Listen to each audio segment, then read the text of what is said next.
This is PopCrush Nights. I am Kayla Thomas. I'm with Jake Miller. This is Hello. our second time doing this because the last time camera was not working. the camera just shut off. What the heck? So we're going to try this again. It was a rough draft. We'll do even better this time. Yes. So, like I said before, I am so honored to be sitting and talking with you. Thank you so much. Because you are the definition of a self-made artist. Thank you. You do everything yourself. I was like researching you. You do everything yourself. You write your music, you produce, you mix, you master, all in your bedroom, right? Your studio's your bedroom, right? Yes, correct. Okay, so where does that work ethic come from? Because not everybody can do all of that stuff. Yeah, no, I just have been through a lot of ups and downs in my industry. Yeah. And I've just seen so much, and I've learned a lot as a person and as a musician. And I kind of just, I know right now in my life the music I want to make, and I know what it's going to take to make it. And that's just me by myself and with nobody else around looking over my shoulder.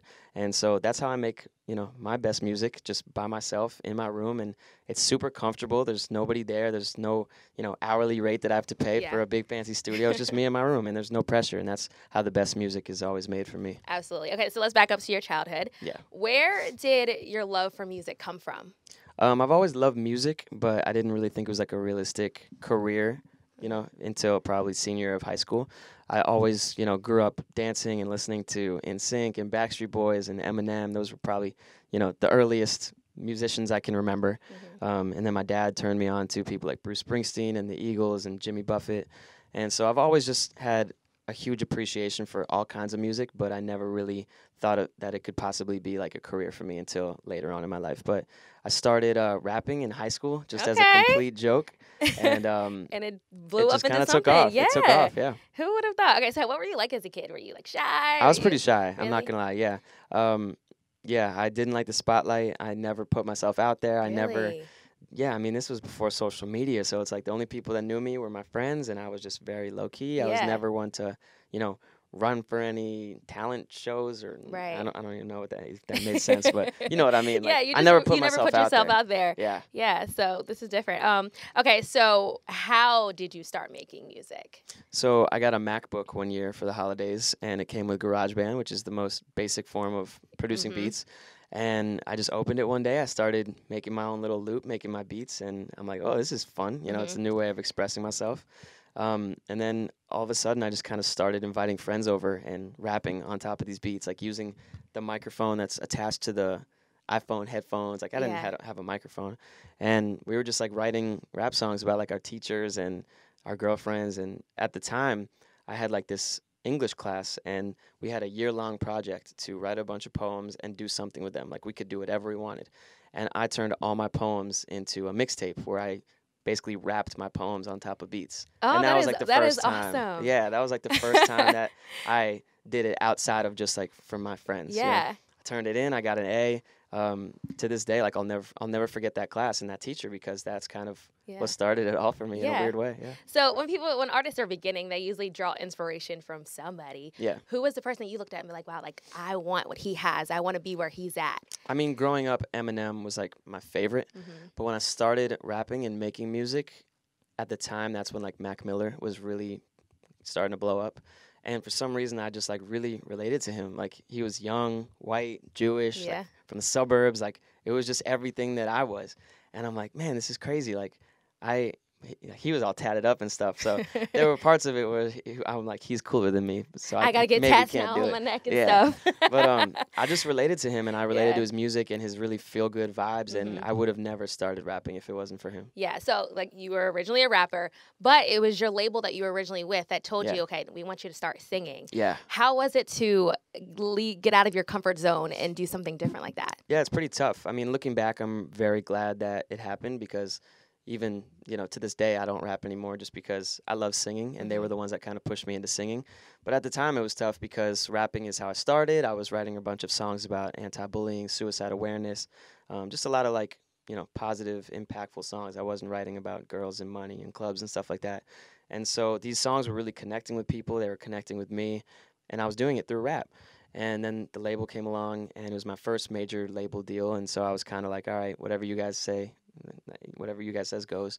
And so they pretty much said, if you want to be on the radio and if you want a radio hit, you're not going to be able to rap. Like you gotta sing. Right. And so they put me in vocal lessons, and they sent me a bunch of songs, already finished songs that were like cookie cutter pop songs, and asked me to, go in the studio and record them, and I didn't really like any You of just them. weren't feeling it. It just wasn't working for me. No. So when you left, it was because you were feeling musically confined. Yeah. When you left, were you scared to not have the backing of a major label anymore? Yeah, definitely. I was that was like the roughest part of my life.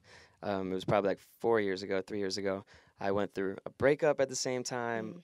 Me and my manager split. Me and my label split. I just moved to LA. I was making new friends. It was just a very I was for the first time in my life like questioning if I went down the right route. And but I kind of turned all that energy into something positive, and I just learned to produce my own music. And for the first time, besides just writing lyrics, I was also like, if you think of producing music as also like a form of writing, I could just sit there all day learning piano or learning guitar, and I was kind of like just losing myself in it. And it was so much more fun to me than even writing the lyrics for the song. Like even to this day, producing a beat is way more fun for me than writing the lyrics. Yeah, just because it's like, I feel like every song, there's always a song that's been, done. It's very hard to write a song that is completely different than anything out there, because there's so many songs out there. But music-wise, like, you can sit there and it's like colors. Like, you can make infinite sounds, and you can mess with infinite noises and just kind of mess around and just be super, super creative with sounds. It seems like you're just like so in love with this whole thing. Yeah. But you wear so many hats. You do a lot. You create your own merch. How do you keep it from feeling like homework? It doesn't feel like that at all. No, I mean, the more involved I am, the better I feel. When people stepped in the past, that's when I was kind of like, oh my God, what's going on? Like, this is my life, this is my career, and I feel like a bunch of people sitting behind desks in suits are kind of taking it over, and I'm the one who knows what's cool in 2019. I'm the one that has my finger on the pulse with my fans, and I know what my fans like, and so nobody should step in and kind of take that from me.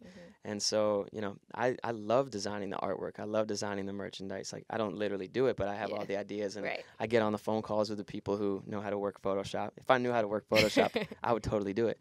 But I just love being a part of everything creative. So now you are with a new label. Congratulations, Thank by you the so way. much. What makes it different this time around?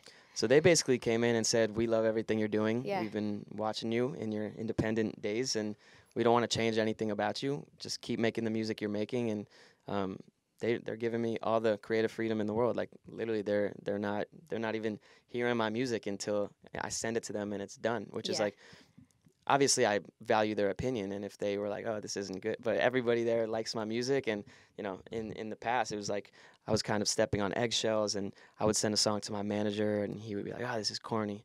And it was just like, it was a lot of just like hits to the soul where like, damn, I just put a week of time into this song, and I just get an email back saying it's corny. That's not it. Yeah, like it's just really hard on you. So now I'm with a label that really truly loves me, and I could see that I'm a priority there, and they love my music, and they trust me.